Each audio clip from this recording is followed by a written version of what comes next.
Hello dear friends, today we are going to discuss third part of haloalkanes and haloarine वाली unit. Haloalkane हेलोएरिन के बारे में पढ़ रहे थे हमने। हेलोएल्केन हेलोएरिन वाला पार्ट वन में बताया था, फिर हमने फिल्ट्रेशन मेथड को देखा। अभी हम हेलोएल्केन्स के केमिकल प्रॉपर्टीज के बारे में जा रहे हैं। Chemical properties of haloalkanes. Haloalkanes की केमिकल प्रॉपर्टी के बारे में आओ सीखें। तो हमने केमिकल, मैंने आपको बोला था रिएक्शंस को याद रखने के लिए आपको समराइजिंग के लिए वो मेन टॉपिक, मेन फीचर ध्यान रखना होता है, मेन ट्रिक ध्यान रखनी होती है, मेन जो आपका जनरलाइज फॉर्म होता है उसको ध्यान रखना होता है। तो हम यहाँ पे हेलोएल्केन्स की केमिकल प्रॉपर्टी पढ़ रहे हैं। तो हेलोएल्केन्स में बेसिकली केमिकल प्रॉपर्टी में हमें पढ़ना क्या होता है, जिस चीज़ की हम केमिकल प्रॉपर्टी पढ़ रहे हैं वो चीज़ किससे रिएक्ट करती है, क्या क्या बनाती है, वो सब हम केमिकल प्रॉपर्टीज में स्टडी करते हैं। तो हम हेलोएल्केन की केमिकल प्रॉपर्टी पढ़ रहे हैं। तो पहली केमिकल प्रॉपर्टी में मैं बता दूं, आपको पता है हेलोएल्केन को RX से डिनोट करते हैं। इसकी रिएक्शन करा रहे हैं एक्वस KOH के साथ, एक्वस मीडियम में लेंगे। तो आपके पास ये हेलोजन है, इलेक्ट्रोनेगेटिव नेगेटिव में टूटा गया, positive K positive OH negative. यहाँ पे होगी सब्स्टिट्यूशन रिएक्शन, किसी का जाना और किसी का आना है, इसको सब्स्टिट्यूशन। और यहाँ पे बनता है आपका ROH अल्कोहल, आपका KX। R की जगह CH3 Cl C2H5 Cl C2H5 Br C3H7 और यहाँ पे क्लोरीन ब्रोमीन कोई भी आप यूज कर सकते हो। और आप इथेनॉल एथेनॉल प्रोपेनॉल ब्यूटेनॉल सब बना सकते हो। मैं जनरलाइज लिख रहा हूँ, बाकी मैं आपको नोट्स प्रोवाइड करा दूंगा तो आपको ध्यान रह जाएगा। इस तरीके से एक प्रिपरेशन केमिकल प्रॉपर्टी ये हो गई कि हेलोएल्केन एक्वस KOH से रिएक्ट करते हैं और आपका अल्कोहल बनाते हैं। ये मीडियम में इंपॉर्टेंट है क्योंकि हम इसकी रिएक्शन एक बाद में भी सीखेंगे। अभी हम दूसरे रिएक्शन पे बात करते हैं यहाँ पर केमिकल प्रॉपर्टी में कि हेलोएल्केन की रिएक्शन आप इसमें यहाँ पे दो मैकेनिज्म भी आती है, पहले उसको क्लियर कर लेते हैं। तो हेलोएल्केन की रिएक्शन कभी भी एक्वस KOH से कराते हैं तो अल्कोहल बनता है। तो यहाँ पे दो इंपॉर्टेंट रिएक्शन है और इस यूनिट में सबसे ज्यादा इंपॉर्टेंट रिएक्शन यही है, SN1 रिएक्शन। तो SN1 रिएक्शन यहाँ पे 1 है, लेकिन it is a 2 step process. ये 2 स्टेप की प्रोसेस होती है। इसकी मैकेनिज्म पे भी मैं बात करूंगा। तो ये 2 स्टेप की प्रोसेस होती है। पहले स्टेप में जो होता है, फर्स्ट स्टेप में वो बनता है आपका कार्बोकेटायन, और दूसरा स्टेप जो होता है उसमें बनते हैं आपके पास कार्बोकेटायन पर रिएक्ट करता है न्यूक्लियोफाइल नेगेटिव वाला और फाइनल प्रोडक्ट बनता है। तो फाइनल प्रोडक्ट कैसे बनता है उसको समझते हैं। इसी रिएक्शन की मैकेनिज्म को मैं बात कर रहा हूँ। आपके पास SN1 रिएक्शन, SN1 मैकेनिज्म पे मैं बात कर रहा हूँ। तो आपके पास सपोज कभी भी किसी भी रिएक्शन मैकेनिज्म को समझाना होता है तो आपको हमेशा सबसे पहले केमिकल रिएक्शन लिखनी होती है। यहाँ पे Cl लिखा है तो आपके पास क्या होगा, इसकी रिएक्शन मैंने करा दी एक्वस KOH से, जैसे भी करा देते हैं। ये आपका एल्काइल है, एक एल्काइल हैलाइड है, 3 डिग्री एल्काइल हैलाइड है। 3 डिग्री क्यों लिया वो बाद में बताऊंगा। आपके पास आपको पता है ये पॉजिटिव ये नेगेटिव, ये पॉजिटिव ये नेगेटिव, और ये यहाँ पे से के OH वहाँ जाएगा, KCl आपका बाहर हो जाएगा और आपका 3 डिग्री अल्कोहल आपका फॉर्म हो गया।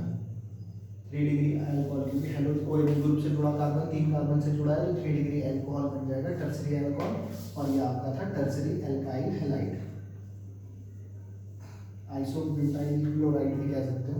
टर्सरी एल्काइल या टर्सरी एल्काइल हैलाइड या chloride, tertiary butyl chloride, 4 carbon वाला तो ब्यूटाइल क्लोराइड भी कह सकते हो, ब्यूटाइल क्लोराइड। तो ये देखा होगा। हम इसकी मैकेनिज्म पे बात करते हैं तो स्टेप फर्स्ट बताते हैं मैकेनिज्म का। स्टेप फर्स्ट में पहले स्टेप में कार्बोकेटायन बनता है। तो मैं आपको इसे ध्यान से समझना है, मैं इसको एक एक बॉन्ड को ध्यान से समझना, मैंने इसे इस फॉर्मेट में क्यों लिखा है। तो स्टेप फर्स्ट में ये हेलोजन है, ये आपका होता है लीविंग ग्रुप, जो लीव करता है उसे लीविंग ग्रुप कहते हैं। पहले स्टेप में ये हेलोजन इलेक्ट्रोनेगेटिव है, अपनी लोन पेयर इलेक्ट्रॉन को अपने साथ लेके जाता है, बॉन्ड पेयर इलेक्ट्रॉन को अपने साथ लेके जाता है Cl नेगेटिव के फॉर्मेट में बाहर, और फिर जाकर के कहीं आपको कुछ इस तरीके से दिखने लगेगा। मैंने इसे ऐसे ही स्ट्रक्चर में क्यों बना रहा हूँ बात में बताता हूँ। फिर स्टेप 2 में आपके पास अटैक करने के लिए आएगा न्यूक्लियोफाइल। अब न्यूक्लियोफाइल कौन है, OH नेगेटिव, जो अटैक करने के लिए आने वाला था। OH नेगेटिव अटैक करने के लिए आएगा, वो इधर से भी आ सकता है और इधर से भी आ सकता है। OH उसके अटैक करने के चांसेस राइट साइड और लेफ्ट साइड से दोनों से सेम है। इस बात का क्या मतलब है उसको समझते हैं। आपके पास सपोज यहाँ ध्यान से समझना है, ये आपके पास है एल्काइल हैलाइड, जो आपको इस तरीके से दिख रहा है। यहाँ पे बीच में कार्बन है, एक CH3 group CH3 group CH3 group CH3 group, क्योंकि इस कार्बन ने 4 सिग्मा बॉन्ड बना रखे हैं, मैंने हाइब्रिडाइजेशन वाले पुरानी वीडियोस में भी एक्सप्लेन किए हैं। तो 4 सिग्मा बॉन्ड है sp1 p2 p3, sp3 hybridisation है, तो सबको पता है sp3 होता है तो मॉलिक्यूल की ज्योमेट्री टेट्राहेड्रल कुछ इस तरीके से होती है, ऐसे है। अब ये लीविंग ग्रुप पहले स्टेप में लीव कर रहा है, लीव करने के बाद ये कार्बोकेटाइन बना रहा है, तो ये 3 सिग्मा बॉन्ड बना देगा, और 3 सिग्मा बॉन्ड बना देगा तो sp1 p2 sp2 हाइब्रिडाइजेशन हो जाएगा। और सबको पता है कि sp2 हाइब्रिडाइजेशन होता है तो मॉलिक्यूल की ज्योमेट्री ट्रायगोनल प्लेनर होती है, तो ये ऐसे हो जाएगी। अब ये OH नेगेटिव अटैक करने के लिए है, sp2 है तो इसके पास pz ऑर्बिटल है, हमें पता है डम्बेल शेप होता है, तो ये डम्बेल शेप इस तरीके से यहाँ पे लगा हुआ है। तो OH नेगेटिव के अपने नेगेटिव लोन पेयर को, नेगेटिव लोन पेयर जो उसके पास है नेगेटिव चार्ज 2 इलेक्ट्रॉन, वो इधर से भी अटैक कर सकता है और इधर से भी अटैक कर सकता है। तो इधर से अटैक करने के चांसेस भी 50% और इधर से अटैक करने के चांसेस भी 50%। अगर वो राइट साइड से जुड़ता है तो उसे D कहते हैं कॉन्फ़िगरेशन में, और अगर वो लेफ्ट साइड से कनेक्ट होता है तो उसे L कहते हैं। तो D और L का 50-50% बनता है। मैं आपको शो करके दिखाता हूँ, यहाँ पर ये CH3 है, CH3,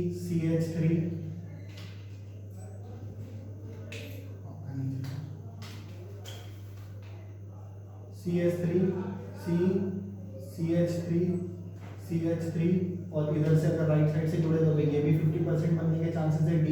और अगर वो आपके पास लेफ्ट साइड से अटैक करने के लिए आता है तो टेट्राहेड्रल ज्योमेट्री बनाएगा, क्योंकि फिक्स हाइब्रिडाइजेशन क्या जाएगा तो 50% ये, तो 50% D और 50% L का जब 50-50% बनता है तो इसे कहते हैं रेसमिक मिक्सचर।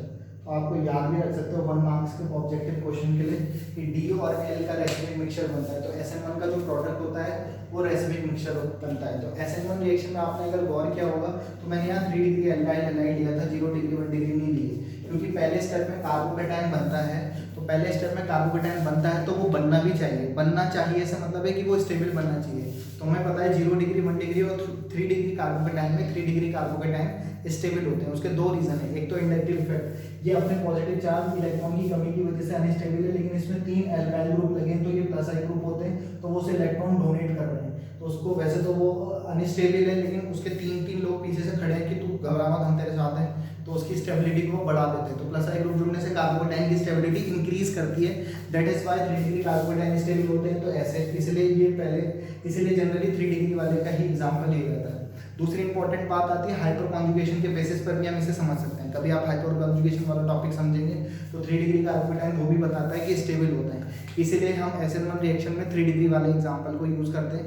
बाकी जब मैं SN1 वर्सेस SN2 क्लियर करूंगा तो वो आपको समझ आ जाएगा कि ये सब क्या हो रहा है, कार्बोकेटाइन की स्टेबिलिटी कैसे चेक करते हैं। फिलहाल आपको SN1 रिएक्शन समझ आई होगी और एक केमिकल प्रॉपर्टी समझ आई होगी। अभी बात करते हैं SN2 रिएक्शन पर।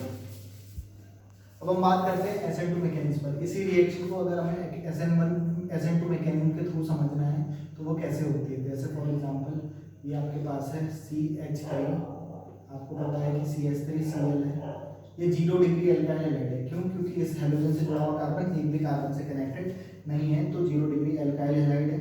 बाकी आपको पता है ये मिथाइल क्लोराइड है या 1-क्लोरोमीथेन का एक एग्जाम्पल है।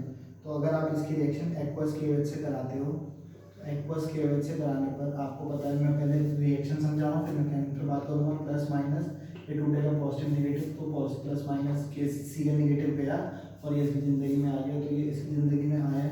तो ये प्रोडक्ट कुछ इस तरीके से बनाता है, Cl पीछे से जुड़ता है, ये इसकी मैकेनिज्म से क्लियर होगा। 1-क्लोरोमीथेन या मिथाइल क्लोराइड इसको फॉर्म हो जाएगा। अब इसकी मैकेनिज्म पर बात करते हैं। तो जब हम इसकी मैकेनिज्म पर बात करते हैं तो पहले तो ये एक ही स्टेप की प्रोसेस है, तो एक ही स्टेप की प्रोसेस है। तो ये क्या होता है, देखो ये 0 degree alkyl halide tetrahedral shape में, और आपके पास जो वो ये था अटैकिंग न्यूक्लियोफाइल था, जो अटैक करने के लिए आते हैं वो न्यूक्लियोफाइल होते हैं, नेगेटिव वाला अलग पॉजिटिव वाला होता है तो इलेक्ट्रोफाइल। तो लीविंग ग्रुप है तो MOT के बॉडी MOT भी पढ़ाया है मैंने आपको। तो ये सिग्मा बॉन्ड है तो sigma star anti bonding orbital होता है, तो ये leaving groups anti bonding orbital में एंटर करते हैं और अटैकिंग न्यूक्लियोफाइल इसके लीविंग ग्रुप को एंटी बॉन्डिंग ऑर्बिटल में अपने इलेक्ट्रॉन को डालता है, और डालने के बाद ये एक ट्रांजिशन स्टेट बनाते हैं। तो ट्रांजिशन स्टेट बनाते हैं तो ये कुछ इस तरीके से शो होता है।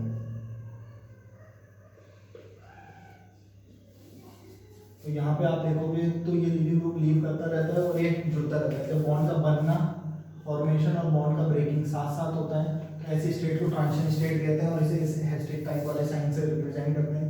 एक कंडीशन ऐसी आएगी कि इसकी ज़िंदगी में आता जाएगा और ऐसी ज़िंदगी से दूर जाता चला जाएगा, और एक बार और चला ही जाएगा तो आपके पास इसी को सब्स्टिट्यूशन कह रहे थे और ये आपका इस तरीके से प्रोडक्ट बना देता है। तो आपके पास ये मैकेनिज्म को हम यहाँ पर समझते हैं किस तरीके से काम करती है ये। तो अभी देखते हैं, आपको एक ज्योमेट्री आज समझ आ रहा है, पढ़ाने होता आसानी है। ठीक है, तो ये टेट्राहेड्रल ज्योमेट्री है, ये लिविंग ग्रुप है, ये इसकी एंटी बॉन्डिंग ऑर्बिटल होती है। जहाँ भी सिग्मा बॉन्ड है सिग्मा स्टार एंटी बॉन्डिंग होता है। एमओडी में पढ़ते हैं हम सिग्मा बॉन्डिंग है एंटी बॉन्डिंग ऑर्बिटल की, आप मेरे एमओडी वाला वीडियो भी देख सकते हो। तो आपके पास ये लिविंग ग्रुप, ये अटैकिंग न्यूक्लियोफाइल, ये अटैक करने के लिए आया OH नेगेटिव एंटी बॉन्डिंग में। जैसे ही यहाँ जाएगा तो 5 बॉन्ड हो जाएंगे, तो sp3d हाइब्रिडाइजेशन आएगा और मॉलिक्यूल की ज्योमेट्री ट्रायगोनल बाइपिरामिडल हो जाएगी। तो ट्रायगोनल और एक पिरामिड ये है और एक पिरामिड ये है, इस तरीके से आप समझ सकते हो। और एक कंडीशन ऐसी आएगी कि लिविंग ग्रुप इसकी ज़िंदगी से चला जाएगा और ये इसकी ज़िंदगी में आ जाएगा, फिर से 4 बॉन्ड बन जाएंगे, फिर से ज्योमेट्री टेट्राहेड्रल हो जाएगी, तो ऐसे बन जाएगा। अभी आपने देखा था कि ये वाला जो लिविंग ग्रुप था वो इस साइड था, अटैक करने के लिए इधर से आया, तो हमेशा एंटी बॉन्डिंग से आता है, पीछे साइड से आता है, क्योंकि अगर ये लीव करेगा तो निगेटिव में टूटेगा। OH नेगेटिव था, इधर से आता तो रिपल्शन होता नेगेटिव का, इसलिए ये हमेशा पीछे की साइड से अटैक करता है। और जब ये पीछे की साइड से अटैक करता है तो हमेशा इन्वर्जन इन कॉन्फिगरेशन में प्रोडक्ट बनाता है, इन्वर्जन इन कॉन्फिगरेशन में प्रोडक्ट बनाता है। तो इसका जो प्रोडक्ट होता है वो इन्वर्जन प्रोडक्ट बनता है, इन्वर्जन इन कॉन्फिगरेशन। वहाँ पे रेसमिक मिक्सचर बनता है SN2 में, SN1 में, और यहाँ पर SN2 में इन्वर्स प्रोडक्ट बनता है। इन्वर्स का मतलब जब कॉन्फिगरेशन पलट जाता है, आपने यहाँ पे ध्यान दिया हो तो जैसे छाता ओपन होता है, जैसे तूफान आता है तो छाता पलट जाता है, उस तरीके का है। तो इसे अम्ब्रेला इन्वर्जन भी कहते हैं, अम्ब्रेला इन्वर्जन भी कहते हैं। और वॉल्डन नाम के साइंटिस्ट ने दिया था इसे, तो इसे वॉल्डन इन्वर्जन भी कहते हैं। तो होप आपको हेलो एल्केन की एक पहली केमिकल प्रॉपर्टी समझ आई होगी और सबसे इंपॉर्टेंट इस यूनिट का पार्ट SN1 और SN2 रिएक्शन समझ आई होगी। बाकी केमिकल प्रॉपर्टी पे हम नेक्स्ट वीडियो पे बात करते हैं। तब तक के लिए फिलहाल जी लो अपनी ज़िंदगी, नेक्स्ट वीडियो में पियेंगे आप लोगों का खून। Have a good day, good bye, good night, शुभ रात्रि।